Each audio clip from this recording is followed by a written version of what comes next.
Il est 6h30. Bonjour à tous. Il a passé 72 heures ici à Abidjan dans le cadre d'une visite d'amitié et de travail avec son homologue ivoirien, le président Alassane Ouattara. Le président angolais s'est envolé hier pour son pays. Joao Lourenço a été accompagné à l'aéroport Félix Houphouët-Boigny par les autorités au sommet de l'État, le vice-président de la République, le premier ministre et des membres du gouvernement, dont le ministre des Affaires étrangères. Durant son séjour ivoirien, le président angolais a signé plusieurs accords avec le président Alassane Ouattara. Il a aussi rencontré les secteurs économiques, bancaires et agroalimentaires de Côte d'Ivoire. Après tous ces travaux et avant de s'envoler, le président de l'Angola a eu droit à un dîner offert par le président Alassane Ouattara. Ce fut encore l'occasion pour les deux chefs d'État de marquer l'excellence des relations entre la Côte d'Ivoire et l'Angola. Dans cette optique, le chef de l'État a élevé son homologue angolais à la dignité de Grand Croix dans l'ordre de la République de Côte d'Ivoire. Alexis Ouedraogo pour les détails. Du rythme, de la couleur, pour célébrer l'excellence des relations entre la Côte d'Ivoire et l'Angola.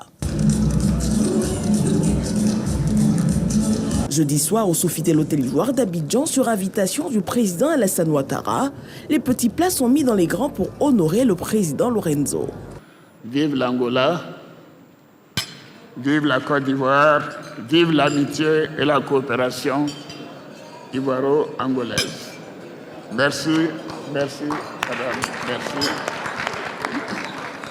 Dans leur toast, les deux chefs d'État honorent la qualité de la coopération entre leurs deux pays. Ils ont surtout réaffirmé leur volonté commune de consolider ces liens au bénéfice des deux peuples. J'ai foi en un avenir radieux des relations entre la Côte d'Ivoire et l'Angola, qui sont deux pays importants du continent africain, puisque nous sommes, l'Angola et la Côte d'Ivoire, parmi les 10 premières puissances économiques du continent. Je vous réitère mon entière disponibilité, ainsi que celle de mon gouvernement, à œuvrer de concert avec vous et avec votre gouvernement à la consolidation des relations entre nos deux pays, pour bien évidemment le bénéfice des Angolais et des Ivoiriens. L'occasion pour son homologue angolais de réitérer sa détermination à œuvrer au raffermissement de cette longue relation d'amitié. Excelência, Senhor Presidente Alassane Ouattara. Excellence, Monsieur le Président Alassane Ouattara, je voudrais, au nom de ma distinguée épouse, à mon nom propre, à la délégation qui m'accompagne, ainsi qu'à tout le peuple angolais, de remercier l'accueil chaleureux que votre Excellence nous a adressé depuis notre arrivée ici en terre ivoirienne. Cet toast sera pour le renforcement des relations de coopération et d'amitié entre la République d'Angola et la République de Côte d'Ivoire. Notons qu'au cours de ce dîner, le président angolais a été élevé à la dignité de Grand Croix de l'Ordre national de Côte d'Ivoire et son épouse à celle de commandeur de l'Ordre national. Au chapitre législatif, fin hier vendredi de la première session parlementaire 2024 de l'Assemblée nationale. 24 séances de travail, 17 lois votées en 6 mois de janvier à juin 2024. Les députés partent donc en vacances après une cérémonie solennelle de clôture des travaux en présence du corps diplomatique, de présidents d'institutions et de membres de gouvernement, tous avec à leur tête la ministre d'État Anne Désiré Ouloto en sa qualité de représentant du haut représentant du président de la République Alassane Ouattara. Sidonie Davila. 6 mois de travail intense et de délibération constructive par les parlementaires durant cette première session de l'année 2024. Au total, 17 tests adoptés, dont 2 projets de ratification et 15 lois ordinaires. Au niveau judiciaire, nous avons adopté des réformes instituant de nouvelles dispositions dans les codes existants, notamment le code de procédure pénale, où les mécanismes de lutte contre la grande criminalité sont renforcés par les mesures de saisie ainsi que des techniques d'enquête spéciale.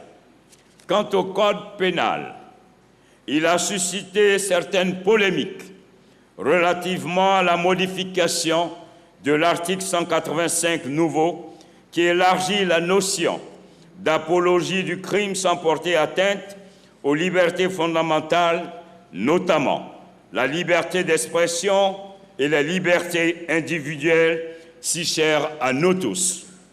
Ce code innove également par la dépénalisation de l'avortement en cas de viol et lorsque la vie de la mère est en danger d'une part, et la réforme du régime de la confiscation qui prévoit qu'en cas de condamnation pour une infraction, à l'exception des délits de presse, le juge prononce obligatoirement la confiscation des biens du condamné d'autre part. Selon le président de l'institution, Adama Bictogo, plusieurs tests adoptés ont suscité un réel engouement et ont un impact significatif sur la vie des populations. La session qui a débuté en janvier et s'est achevée en ce mois de juin a également été marquée par de nombreuses missions. En clôturant cette session, le président de l'Assemblée nationale appelle à une continuité dans l'effort collectif pour relever les défis à venir. Dans un autre registre, parlons sécurité et précisément de sécurité transfrontalière. 4 postes de police pour renforcer les contrôles aux frontières de la Côte d'Ivoire. Coût 2 milliards de francs CFA financés par l'Italie. La pose de la première pierre pour lancer la construction de ces postes de police. Une cérémonie conjointement organisée par l'OIM, l'Organisation internationale des migrations, et le ministère de l'Intérieur et de la Sécurité. Direction Joaounien en compagnie de nos reporters Chris Ephraim Diomandé et Jean-Marc Diadi. Sécurité aux frontières s'organise dans le département de Zouaounien, dans le district autonome du Tonkui. La première pierre de la construction d'un poste de police frontière est posée à Douba, dernier village situé à Binouye, à la frontière du Libéria. Une initiative de l'Organisation internationale pour les migrations OIM en collaboration avec le ministère de l'Intérieur et de la Sécurité.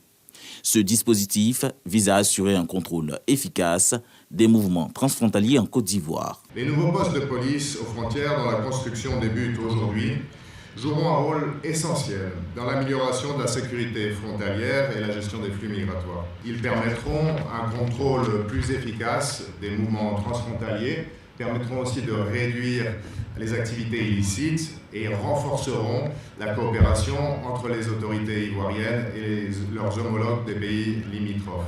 Financé par l'Italie, c'est un projet qui vient renforcer la bonne coopération entre les deux pays. Le projet que nous allons concrétiser aujourd'hui fournira une contribution importante en termes de renforcement des contrôles aux frontières et cela pourra constituer un modèle vertueux que nous pourrons étendre aussi à d'autres contextes géographiques. Le ministre de l'Intérieur et de la Sécurité, Vagondo Diomandé, rassure les partenaires de la contribution de l'État à sauver des vies et à trouver des solutions aux frontières. Il y a de cela un peu plus d'1 an, exactement le 22 mars 2023, nous nous sommes retrouvés à Abidjan pour poser les jalons de la coopération entre la Côte d'Ivoire et l'Italie en matière de sécurité et de migration. Cette volonté partagée d'impulser une nouvelle dynamique à notre coopération bilatérale, nous l'avons matérialisée dans un accord de coopération entre nos deux départements ministériels, un accord de coopération gagnant-gagnant. Cet accord gagnant-gagnant est au bénéfice de nos braves populations, car il permettra de renforcer la sécurité des personnes et des biens, tout en luttant implacablement contre l'immigration irrégulière. La pose de la première pierre de Douba marque ainsi le début des travaux de la construction des autres postes de police frontière, notamment Beta, Épée et Cambarage, respectivement à Daneni et Toulepleu, et enfin Doubasso à Tengrela, à la frontière du Mali. La construction de tous ces 4 postes de police frontière du pays aura une durée de 36 mois et dispose d'un budget de plus de 2 milliards de francs CFA. La RTI, la radiodiffusion-télévision ivoirienne, canal d'information des populations vivant en Côte d'Ivoire. C'est l'ANP, l'autorité nationale de la presse, qui le dit au terme d'une enquête qu'elle a menée pour connaître les habitudes d'information, c'est-à-dire comment les populations vivant en Côte d'Ivoire s'informent. Serge Pacom Didi a assisté à la présentation des résultats de cette enquête. Son commentaire est signé Didier Nguessan. La télévision est le premier média d'information des Ivoiriens. Elle est suivie respectivement par l'Internet, la presse digitale, la radio, le bouche à oreille et la presse écrite. RTI 1 est la chaîne de télévision la plus suivie avec 33,6% des parts d'audience. Ce sont là les principaux résultats du sondage sur les habitudes d'information des Ivoiriens réalisé par un cabinet pour le compte de l'autorité nationale de la presse, ANP. Nous avons constaté au niveau de l'ANP qu'il y avait toujours ce marasme au niveau de la presse, que la presse allait mal, se vendait mal. Et nous nous sommes posé la question de savoir pourquoi nos compatriotes tournent le dos à la presse, comment ils s'informent d'une manière générale. Les enquêtes ont porté sur un échantillonnage de 1500 personnes âgées de 18 ans et plus, issues de toutes les couches sociales. C'est une enquête nationale. Donc, nous avons fait la sélection des grappes selon la méthode de la probabilité et proportionnelle à la taille, la méthode utilisée par le système des Nations Unies. La RTI 1 elle vient en tête en termes de téléspectateurs. Il se trouve que RTI 1 est l'organe le plus suivi en matière d'actualité au niveau de la Côte d'Ivoire. Donc, nous sommes tout à fait fiers et nous ne sommes pas du tout étonnés, parce que nous restons convaincus que malgré l'ouverture de l'espace audiovisuel, eh bien, RTI 1 demeure la télévision appréciée par les Ivoiriens. Ces données sur les audiences sont des indicateurs importants pour la viabilité du secteur des médias, selon le ministre de la Communication. Nous adhérons totalement à ces résultats. Je ne peux que me réjouir et féliciter l'autorité nationale de la presse qui contribue ainsi à la prise de décisions idoines pour l'assainissement et le rayonnement de notre secteur en renforçant sa contribution active au fragile processus démocratique de notre pays. La presse écrite reste le maillon faible des médias selon l'étude qui explique la mévente des journaux par une mauvaise distribution, Internet et les réseaux sociaux. Restons avec Didier Nguessan, notre reporter est témoin de la réception par le ministre de la Santé, Pierre Ngoudemba, de 131 100 doses de vaccins antipaludiques. Ce lot porte à 56 600 doses de vaccins destinés aux enfants de 0 à 23 mois pour 3 milliards 500 millions de francs CFA. La campagne de vaccination démarrera le 15 juillet prochain dans 14 districts sanitaires. Aéroport Félix Houphouët-Boigny d'Abidjan. Cet avion cargo vient de décharger une cargaison sur le tarmac. Il s'agit des vaccins contre le paludisme estimés à 131 100 doses. La marchandise est réceptionnée par la chef de bureau OMS Côte d'Ivoire et le représentant de l'Alliance vaccinale Gavi et ensuite remise au ministre de la Santé, Pierre Demba. Le vaccin que nous venons de recevoir, son objectif n'est pas de remplacer les stratégies actuelles, mais plutôt de compléter l'arsenal de ces interventions qui existent déjà. Il faut qu'on puisse continuer à renforcer les stratégies en cours, donc à savoir la lutte antilarvaire, la chimioprophylaxie ciblée, les moustiquaires imprégnés. Il s'agit de couvrir l'ensemble des pays où le besoin est, c'est-à-dire les pays à forte endémicité de paludisme. La Côte d'Ivoire fait partie de ces pays-là et la Côte d'Ivoire a les moyens, a les capacités, mais surtout a un programme de vaccination qui marche. On parle de 70% d'efficacité. Première cause de consultation hospitalière avec 30%, le paludisme est en régression en Côte d'Ivoire avec une prévalence parasitaire qui est passée de 37 à 26% chez les enfants de moins de 5 ans. Ceux âgés de 23 mois ou plus sont la cible de la prochaine campagne de vaccination antipaludique à partir du 1er juillet. Le gouvernement paye avec ses partenaires tous les tests rapides pour que dès que vous arrivez à l'hôpital, on puisse identifier si vous avez le paludisme. Et quand c'est le paludisme, vous êtes pris en charge gratuitement. Mais aujourd'hui, on assiste aussi à des formes donc, de paludisme plus graves. Et notre objectif, c'est vraiment de renforcer notre plan donc, de lutte contre la mortalité, surtout au niveau des enfants. Donc avec ces vaccins, nous allons donc renforcer notre arsenal de lutte pour l'élimination du paludisme dans notre pays. Ce lot de vaccins complète l'ensemble des livraisons à 656 600 doses pour un financement de 3 500 milliards de francs CFA, dont 1 600 millions de francs débloqués par le gouvernement. Ces dernières années, le nombre de décès liés au paludisme a chuté de plus de 50% avec 1315 décès.